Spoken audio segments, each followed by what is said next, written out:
خب نظیر از نگاه شما مشکل اصلی خبرنگاران تاجیک امروز چی هست؟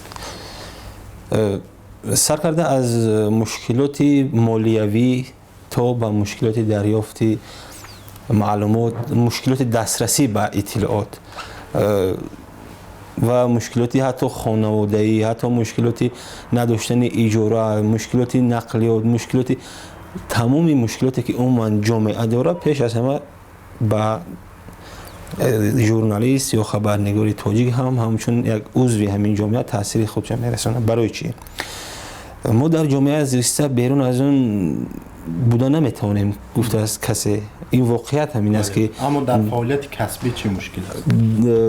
وقتی در جامعه هستیم و مشکلاتی اون رو درک میکنیم، میخواهیم نمیخواهیم همیشه ما در فعالیت کسبیمون میبینیم.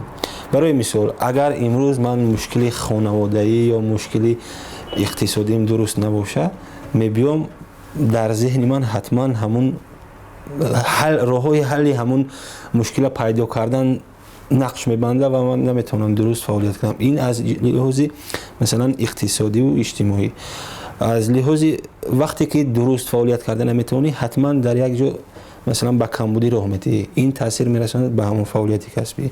از طرف دیگر گیریم اگر انمون گفتیم دسترسی نداشتن به معلومات یا مشکلی کشیدن در گرفتن کدام یک اطلاع، بالای این هم از زم می شود.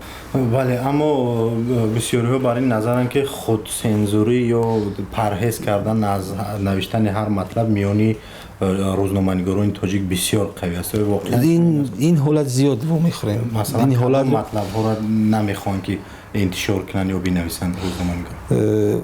سالهای پیش میگفتن که چرا مطبوعات تاجیکستان درباره خانواده پرزیدنت نمینویسد، اما همینطور یک سال در بسیار رسانه‌های تاجیکستان بررسی میگرفت که بررسی کشیده میشد که اگر مطبوعات تاجیکستان خود سنزوری نمیداشت می کارا میکرد. اما جایی شد که مطبوعات تاجیکستان همین چیزا هم چاپ کرد، همین مواد هم وابسته به خانواده پرزیدنت چاپ کرد. اما باز هم مسئله دیگر برآمد که حالا هم مطبوعات خود سنزوری ژورنالیستان به خود سنزوری راه میدهند. یعنی ببینید هر قدر که ما با همین مسئله چقورتر رفتن گریم یا وارد شدن گریم، همون قدر باز طلبات ما با اینکه خود سنزور نباشد و آزادی بیان بیشتر باشد زیادتر شدن میگیرد.